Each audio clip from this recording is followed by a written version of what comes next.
welcome to the love of books, movies, and happiness. My name is April, and today we're reviewing a newer YA fantasy fiction series. Yes, I like YA. You know, I'm still a kid at heart, so for me the teenage fiction is still an appeal. If you like fantasy with a little bit of romance, with a little bit of spice to it, dragons,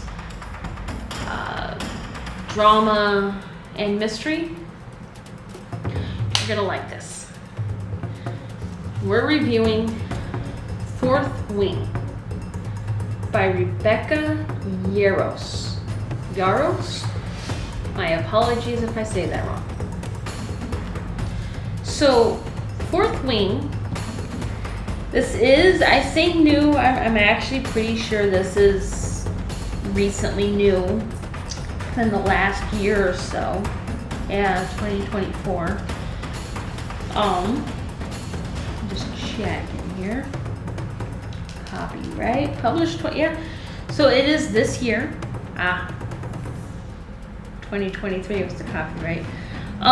We have Fourth Wing, Iron Fire, and then there will be a third one. So it's a trilogy, as far as I know. Highly enjoyable. This was one that, while scrolling through Instagram and the book people, you know, I came across a bunch of people suggesting it to others, and I was like, okay, you know what? I'm looking for a new author to read, a new book. Let's see what all the excitement is over this Fourth Wing book. Well, I found out fairly quick exactly what the excitement is. So, in Fourth Wing, we have our character, which is Violet Sorrengail, which is, she's actually older than I was expecting. She's 20 years old. But in her world, the world of Imperia, once you hit your 20s, there's a college you're expected to go to. And you essentially choose what you're gonna learn there for 3 years. Which you can go the way of the scribe, which then you're in charge of all of their books and parchments and history and everything they consider important and written that needs to be kept. That's what you're in charge of. You're also in charge of the list and anything else involving writing, pretty much. Then you have the dragon riders.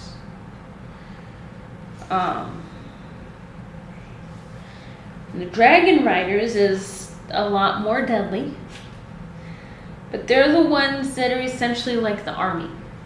You know, they're a higher level of the army, because you have your regular army, which is like your infantrymen, and they do their job. But dragon riders are ones that come in for other tasks. They're like the more special forces branch of everything. Well, Violet, there is a third one in there, but I don't remember the third one. See, the day that they choose is called Conscription Day.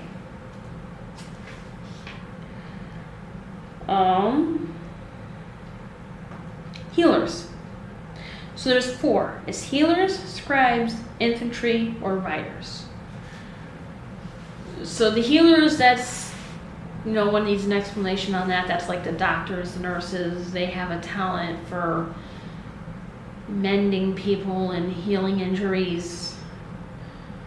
The infantrymen, that's like your basic military and army.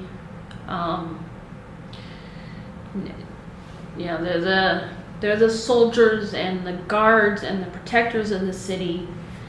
Scribes, as I said, they're in charge of the written word and the history of the city. And then you have the dragon riders, which is like the elite special forces, right up there at the top of the food chain, rank-wise, pretty much. Violet is the youngest daughter to the current general of the city. It's ran by a king, but then you have your generals and majors and such. Violet has been training for a very long time to be a scribe. She's been training to go take the exams and start learning all it needs to be an important scribe person, as her father was. Well, her father's dead. Her oldest brother, who was a dragon rider and healer, is gone. She believes he's dead. And then her older sister, Mara, is also a dragon rider. Well, on conscription day, she gets called to the general's office where her mother is, and she is informed quite firmly that she will be going to the dragon riders, not to the healers or scribes, because her mother will yank her out of the scribes and put her in with the dragon riders anyhow. So she's not thrilled on this. You can instantly tell between mother and daughter there is a very strong discord. Almost from the start, you get it from like the first page on. You recognize there's a discord with it. So her older sister shows up, tries to talk some sense to her mother, because Violet, it's not just that she doesn't want to be a dragon rider. Out of the family itself, Violet is the weakest member there. A sickness when her mother was pregnant with her meant that when she came out, she was more fragile than the others. Her bones tend to break easier. It's just physical things don't work out well for her. And she was born with just pure silver hair. So she knows very well she won't have the ability to actually ride a dragon because they're huge. But her mother insists. After realizing that their mother is not going to change her mind, Mara gives her sister some advice about making it through the first steps of becoming a dragon rider. Because they don't just get to say, I want to be a dragon rider and get to go choose that. Oh no.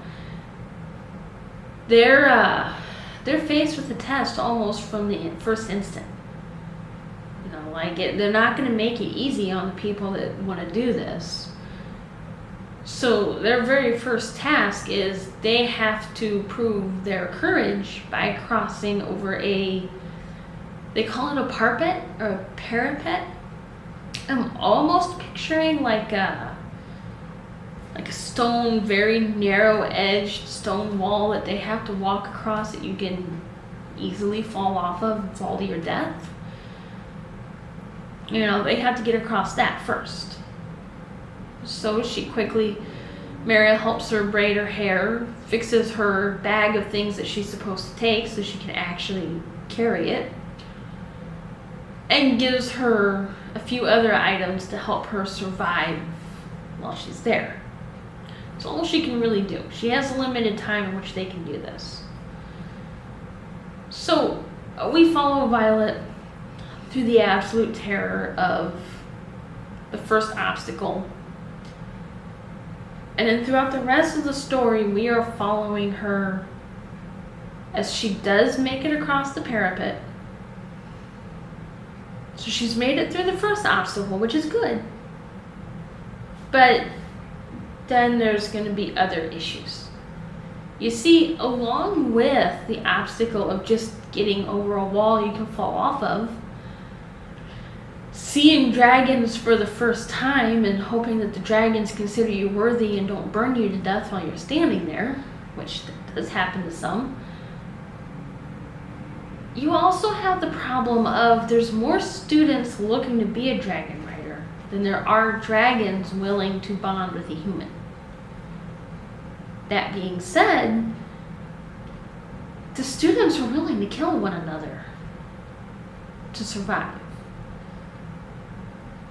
And Violet, being the youngest daughter of a general that most people hate, well, she's got a target on her back. So for her, she's in a constant battle to survive. Now the questions become, will she survive her training? Will she become a dragon rider? And where, you ask, does the romance come into play?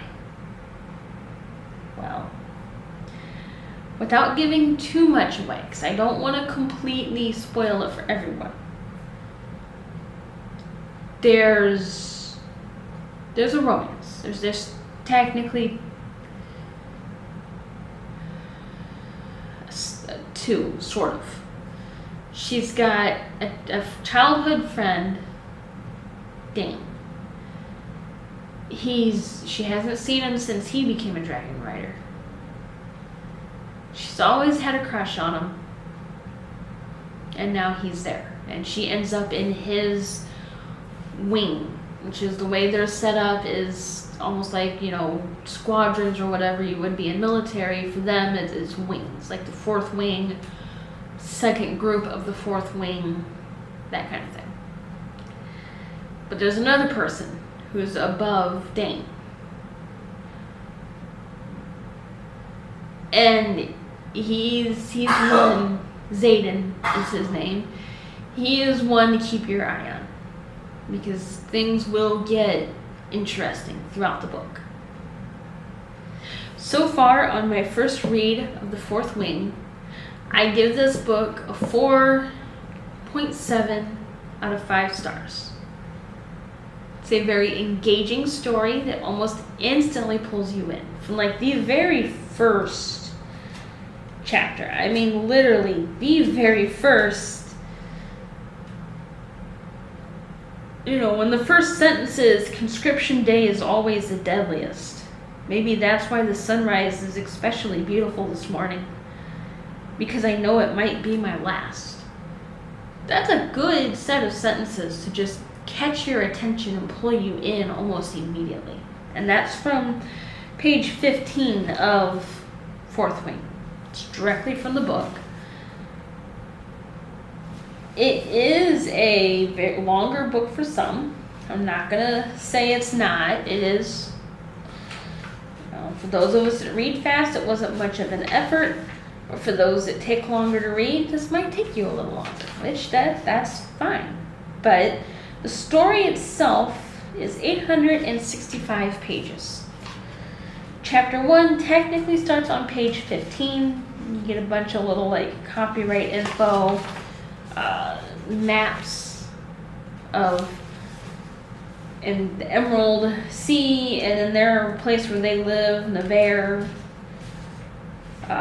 You get a little bit of an explanation and a warning.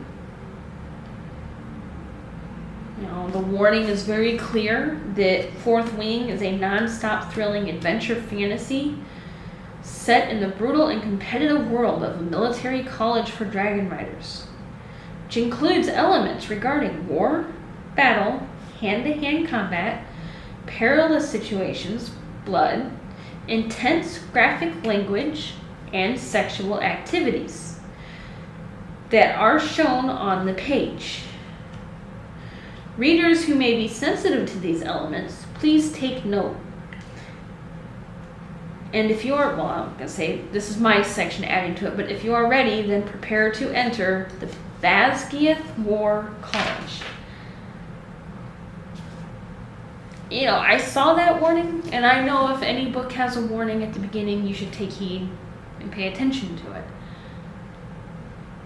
But yeah, all of those elements are in here, but they're done in such a way that it's all just part of the story. So if you're a little more sensitive to stuff like that, then by all means don't read it. But if you're okay with that kind of stuff being in there, then definitely give this book a shot. Because I read Fourth Wing, I found the Iron Flame on my e-reader through my library, and then I found out that the third book does not come out until January of this coming year. So now I'm sitting here going, I've read 1 and 2, now I have to wait for 3. Yeah, I didn't realize that when I started this series, otherwise I might have waited a few more months and then just gotten all 3 at once. But that's all right, it gives me something to look forward to. So, if you enjoy a world where you're fighting to survive, where alliances can shift depending on the day, and where you're constantly being targeted for something that's not entirely your fault, but there's also good friendship, a love interest, and a little bit of a confusion, and some twist, then definitely pick up Fourth Wing.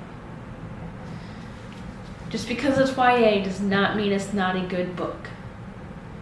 And if you have read Fourth Wing and you want someone to talk about with it, I'm more than happy to talk to someone about Fourth Wing. Leave me a comment. Get on my Instagram. You'll find my channel on there as well.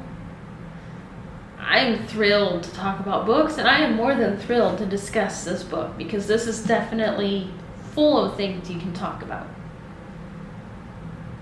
Alright guys, if you enjoyed this video and you want to see my next review of the Iron Flame, then like, subscribe, and definitely hit that notification bell.